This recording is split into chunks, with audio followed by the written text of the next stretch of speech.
अब हम देखते हैं कोण कोण भुजा सर्वांग समता नियम, या फिर इसको बोलते हैं भुजा कोण कोण सर्वांग समता नियम, AAS या फिर SAA कांगुरेंसी।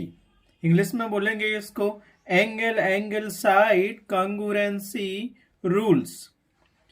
देखते हैं ये क्या कहलाता है। इसका स्टेटमेंट कहता है यदि एक त्रिभुज दो कोण और एक भुजा बीच की नहीं, दूसरे त्रिभुज के दो संगत कोणों और एक भुजा के बराबर हो तो वे दोनों त्रिभुज सर्वांग सम होंगे। क्या कह रहा है? कोण कोण भुजा सर्वांग समता नियम कहलाता है यदि एक त्रिभुज के दो कोण और एक भुजा दूसरे त्रिभुज के दो संगत कोणों और एक संगत भुजा के बराबर हो तो वे दोनों त्रिभुज सर्वांग सम होंगे। कोष्टक में एक कंडीशन दी गई है कि बीच की नहीं। बीच की नहीं मतलब भुजा बीच वाली नहीं। दो कोण दिए हैं, उन दोनों कोणों की बीच की भुजा को हम नहीं लेंगे और जो तीसरी भुजा होगी उसको लेंगे हम।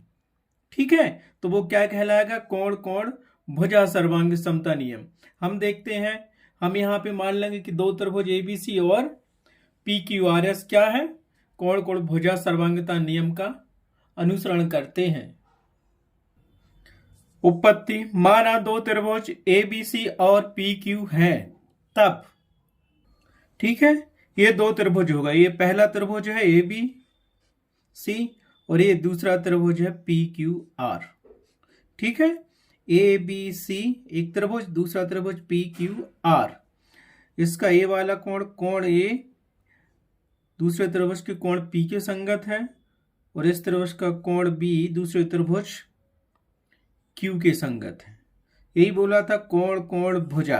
अब ये भी हो सकता है कि ये कोण ये भुजा, लेकिन ये कोण इसकी ये बीच वाली भुजा नहीं हो सकती है, तो हम इस भुजा को क्या कर लेते? बराबर कर लेते हैं। ये भुजा नहीं लेनी तो ये भुजा ले लो, फिर ये कोण B कोण A और ये भुजा ले सकते हो, है ना?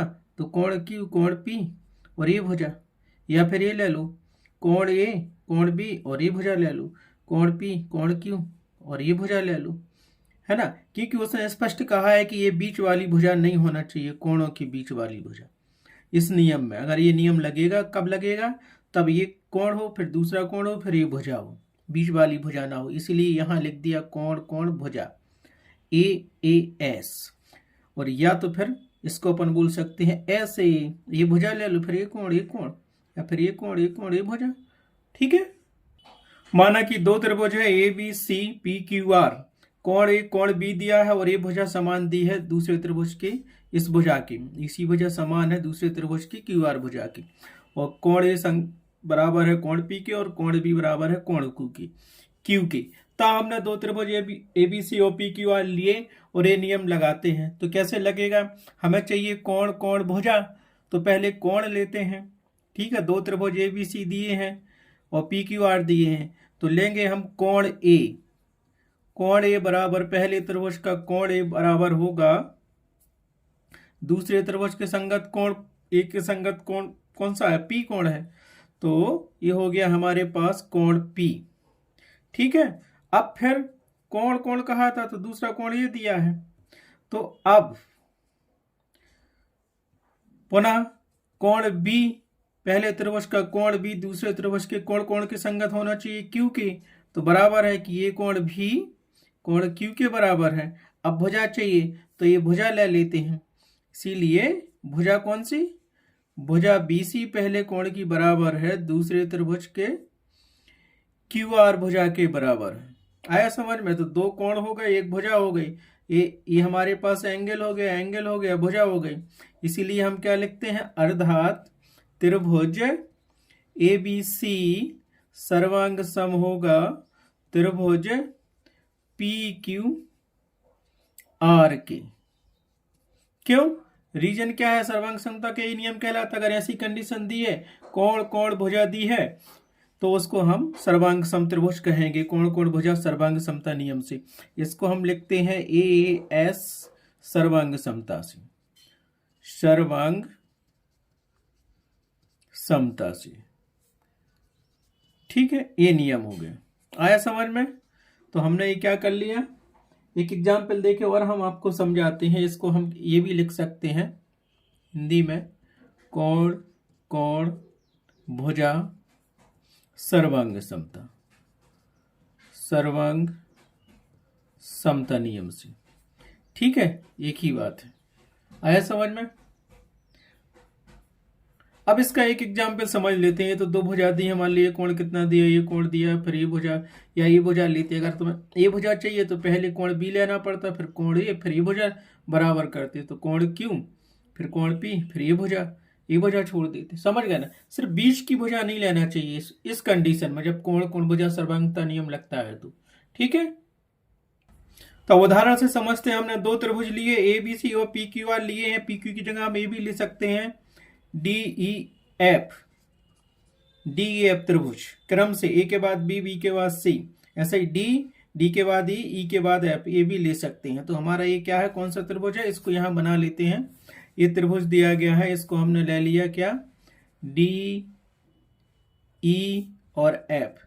ये कोण इसके बराबर है, ये कोण इसके बराबर है, और ये भुजा हमने 5 सेंटीमीटर ले ली। अब दो त्रिभुज हमारे पास होगा तो इसमें सर्वांग समता का यही नियम लगाएंगे, किस नियम से बराबर है। तो देखते हैं क्या है।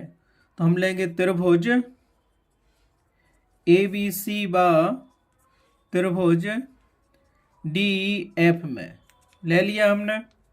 पहला क्या दिख रहा है, अगर ये कोण स्टार्ट करोगे तो फिर ये भुजा होना चाहिए बराबर, ये वाली, और ये कोण पहला ले रहे हो तो ये कोण, फिर दूसरा कोण, फिर भुजा। तो हमने लिया, दिख रहा है कि इस कोण के संगत दूसरे त्रिभुज का कोण डी संगत है, बराबर है उसके। ये कितना, मान लो कि ये 40 डिग्री है तो ये भी 40 का होना चाहिए, होगा। ये 60 डिग्री का है तो ये भी 60 डिग्री का होगा। भुजा हमने ये वाली लिया तो ये 5 सेंटीमीटर हमने बताया। ऐसे क्वेश्चन दिए रहते हैं तो हमने बना लिया। ठीक है, तो यहां से देखो, कोण ए बराबर, कोण ए कितना है, 40 डिग्री का है, और दूसरे त्रिभुज में कोण ए के संगत कौन सा कोण है, डी है, तो वो भी 40 डिग्री का होना चाहिए। तो बराबर है कोण डी, ये कितना है, 40 डिग्री का। अब तथा दूसरा कोण क्या दिया है, पहले त्रिभुज का कोण बी दिया है। ये पहले त्रिभुज में कोण बी कितना, 60 डिग्री का है, और दूसरे त्रिभुज में कोण ई भी 60 डिग्री का है। ठीक है, ये कितना हो गया, 60 डिग्री। अब तुम ये नहीं कह सकते कि कोण भी 60 का है और हमने कोण एफ 60 का कर दिया तो इसको कोण बराबर कोण एफ कर दो, नहीं। सर्वांग समता में सीधा होता है, कोण कोण भुजा सर्वांग समता है तो ये पहला कोण, फिर दूसरा कोण, फिर एक भुजा लेनी पड़ेगी, या फिर इसको पहला कोण मानो, इसको दूसरा मानो, फिर ये भुजा लो। ठीक है, अब यहाँ पे हमारी भुजा कौन सी समान दिख रही है, देखो, ए के बाद बी, बी के बाद सी, ऐसे डी के बाद ई के बाद एफ। तो बी सी भुजा बराबर 5 सेंटीमीटर है, ऐसे ई एफ भुजा बराबर 5 सेंटीमीटर है। तो यहाँ लिख लो बी सी बराबर ई एफ बराबर ये 5 सेंटीमीटर है भुजा। तो ये क्या है, ये तो हमारे पास कोण हो गया, ये भी हमारे पास कोण हो गया, और ये हमारे पास क्या हो गई, भुजा हो गई। तो कौन सा सर्वांग समता का नियम लग गया यहाँ पे, इसीलिए हम कह सकते हैं अर्थात त्रिभुज ए बी सी सर्वांग सम होगा त्रिभुज डी ई एफ के। क्यों होगा, सर्वांग समता का नियम कौन सा लगा, ये लगा, कोण कोण भुजा सर्वांग समता, सर्वांग समता नियम से। इसी को कहते हैं AAS सर्वांग समता, सर्वांग समता नियम से। आया समझ में, एक एग्जाम्पल दे दिया। ठीक है, बन जाएगा। अगर ये वाला नियम फॉलो करता है कि एक कोण फिर दूसरा कोण फिर भुजा, तो हम कहेंगे उसको कोण कोण सर्वांगता समता नियम से। ये दोनों त्रिभुज क्या होंगे, सर्वांग सम होंगे। और जब दोनों त्रिभुज सर्वांग सम होते हैं तो उसके सारे कोण, सारी भुजा, जैसे ये कोण सी नहीं दिया यहाँ पे, कोण एफ नहीं दिया, तो इसको भी लिख सकते हैं CPCT से कि कोण सी बराबर होगा कोण एफ के। Reason CPCT corresponding part of congruency triangle से। जब दो त्रिभुज सर्वांग सम होते हैं तो उनके संगत भाग भी बराबर होते हैं। तो ये कोण सी है तो ये कोण सी होगा, ये भुजा देख लो, और यहां से देख लो AC भुजा बराबर होगी अपने पास DF भुजा के, और AB भुजा भी हमारे पास क्या होगी, फिर ये भी भुजा भी बराबर होगी डी भुजा के, और ये तो दी है। समझ में आ गया? तो ये सीपीसीटी से कहलाते हैं। अगर दो त्रिभुज हम सर्वांग सम सिद्ध कर देते हैं तो उसके सभी भाग आपस में बराबर हो जाते हैं। ठीक है, तो कोण कोण सर्वांग समता का नियम आपको समझ में आ गया। जब दो त्रिभुज होते हैं और दोनों त्रिभुजों में दो कोण और एक भुजा, बीच की भुजा को छोड़ के उन कोणों के बीच की भुजा दूसरे त्रिभुज के दो संगत कोणों और संगत भुजा के बराबर हो तो वही कोण कोण सर्वांग समता नियम कहलाता है। ठीक।